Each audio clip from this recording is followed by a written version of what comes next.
लंका तो राक्षसों के समूह का निवास स्थान है, यहाँ सज्जन साधु पुरुष का निवास कहाँ। हनुमान जी मन में इस प्रकार तर्क करने लगे। उसी समय विभीषण जी जागे। उन्होंने विभीषण ने राम नाम का स्मरण उच्चारण किया। हनुमान जी ने उन्हें सज्जन जाना और हृदय में हर्षित हुए। हनुमान जी ने विचार किया कि इनसे हट करके अपनी ओर से ही परिचय करूँगा, क्योंकि साधु से कार्य की हानि नहीं होती, प्रत्युत लाभ ही होता है। ब्राह्मण का रूप धरकर हनुमान जी ने उन्हें वचन सुनाए। सुनते ही विभीषण जी उठकर वहाँ आए, प्रणाम करके कुशल पूछी और कहा कि हे ब्रह्मदेव, अपनी कथा समझा कर कहिए। क्या आप हरि भक्तों में से कोई हैं?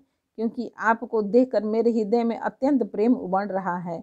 अथवा क्या आप दीनों से प्रेम करने वाले स्वयं श्री राम जी ही हैं, जो मुझे बड़ भागी बनाने घर बैठे दर्शन देकर कृतार्थ करने आए हैं। तब हनुमान जी ने श्री रामचंद्र जी की सारी कथा कहकर अपना नाम बताया। सुनते ही दोनों के शरीर पुलकित हो गए और श्री राम जी के गुण समूहों का स्मरण करके दोनों के मन प्रेम और आनंद में मग्न हो गए। विभीषण जी ने कहा, हे पवन पुत्र, मेरी रहनी सुनो। मैं यहाँ वैसे ही रहता हूँ जैसे दांतों के बीच में बिचारी जीभ। हे तात, मुझे अनाथ जानकर सूर्यकुल के नाथ श्री रामचंद्र जी क्या कभी मुझ पर कृपा करेंगे? मेरा तामसी राक्षस शरीर होने से साधन तो कुछ बनता नहीं, और न मन में श्री रामचंद्र जी के चरण कमलों में प्रेम ही है।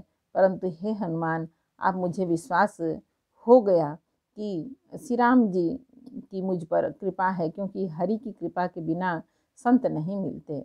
जब श्री रघुवीर ने कृपा की है, तभी तो आपने मुझे हट करके अपनी ओर से दर्शन दिए हैं। हनुमान जी ने कहा, हे विभीषण जी, सुनिए, प्रभु की यही रीति है कि वे सेवक पर सदा ही प्रेम किया करते हैं। भला कहिए, मैं ही कौन बड़ा कुलीन हूँ, जाति का चंचल वानर हूँ और सब प्रकार से नीच हूँ। प्रातः काल जो हम लोगों बंदरों का नाम ले लें तो उस दिन उसे भोजन न मिले। हे सखा, सुनिए, मैं ऐसा अधम हूँ, पर श्री राम जी चंद्र जी ने मुझ पर भी कृपा ही की है। भगवान के गुणों का स्मरण करके हनुमान जी के दोनों नेत्रों में प्रेमाश्रु का जल भराया। जो जानते हुए भी ऐसे स्वामी श्री रघुनाथ जी को भुलाकर विषयों के पीछे भटकते फिरते हैं, वे दुखी क्यों न हों। इस प्रकार श्री रामचंद्र जी के गुण समूह को कहते हुए उन्होंने अनिर्वचनीय परम शांति प्राप्त की।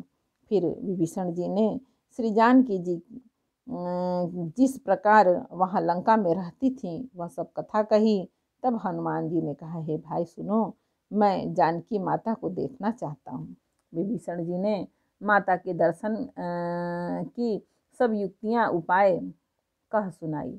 तब हनुमान जी विदा लेकर चले। फिर वही पहले का मशक सरीखा रूप धरकर वहाँ गए जहाँ अशोक वन के जिस भाग में सीता जी रहती थी। सीता जी को देखकर हनुमान जी ने उन्हें मन ही में प्रणाम किया। उन्हें बैठे ही बैठे रात्रि के चारों पहर बीत जाते हैं। शरीर दुबला हो जाता है। सिर पर जटाओं की एक वेणी लट है। हृदय में श्री रघुनाथ जी के गुण समूहों का जाप स्मरण करती रहती हैं। श्री जानकी जी नेत्रों को अपने चरणों में लगाए हुए हैं, नीचे की ओर देख रही हैं और मन श्री राम जी के चरण कमलों में लीन है। जानकी जी को दीन दुखी देखकर पवन पुत्र हनुमान जी बहुत ही दुखी हुए। हनुमान जी वृक्ष के पत्तों में छिप रहे हैं और विचार करने लगे कि हे भाई, क्या करूं, इनका दुख कैसे दूर करूं। उसी समय बहुत सी स्त्रियों को साथ लिए सज धज कर रावण वहाँ आया। उस दुष्ट ने सीता जी को बहुत प्रकार से समझाया, साम दान भय और भेद दिखलाया। रावण ने कहा, हे सुमुखी, हे सयानी सुनो, मंदोदरी आदि सब रानियों को मैं तुम्हारी दासी बना दूंगा, यह मेरा प्रण है। तुम एक बार मेरी ओर देखो तो सही। अपने परम स्नेही कौशलाधीश श्री रामचंद्र जी का स्मरण करके जानकी जी तिनके की आड़ पर्दा करके कहने लगी, हे दसमुख सुन, जुगनू के प्रकाश से कभी कमलिनी खिल सकती हैं। जानकी जी फिर कहती हैं कि तू अपने लिए भी ऐसा ही मन में समझ ले। रे दुष्ट, तुझे श्री रघुवीर के बाण की खबर नहीं है। रे पापी, तू मुझे सुने में हर लाया है। रे अधम निर्लज, तुझे लज्जा नहीं आती। अपने को जुगनू के समान और श्री रामचंद्र जी को सूर्य के समान सुनकर और सीता जी के कठोर वचनों को सुनकर रावण तलवार निकालकर बड़े गुस्से में आकर बोला, सीता तूने मेरा अपमान किया है, मैं तेरा सिर इस कठोर कृपाण से काट डालूंगा। नहीं तो अब भी जल्दी मेरी बात मान ले हे सुमुखी, नहीं तो जीवन से हाथ धोना पड़ेगा। सीता जी ने कहा, हे दशग्रीव, प्रभु के भुजा जो श्याम कमल के समान, कमल की माला के समान सुंदर और हाथी के सूंड के समान पुष्ट और तथा विशाल है, या तो वह भुजा ही मेरे कंठ में पड़ेगी या तेरी भयानक तलवार ही। रेसठ सुन, यही मेरा सच्चा प्रण है। सीता जी कहती हैं कि हे चंद्रहास तलवार, श्री रघुनाथ जी के विरह की अग्नि से उत्पन्न मेरी बड़ी भारी जलन को तू हर ले। हे तलवार, तू शीतल तीव्र और श्रेष्ठ धारा बहाती है, अर्थात तेरी धारा ठंडी और तेज है। तू मेरे दुख के बोझ को हर ले। सीता जी के ये वचन सुनते ही वह मारने दौड़ा।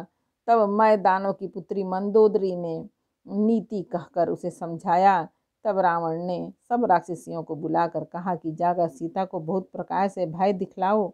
यदि महीने भर में यह कहा न माने तो मैं इसे तलवार निकाल कर मार डालूंगा। यूँ कहकर रावण घर चला गया।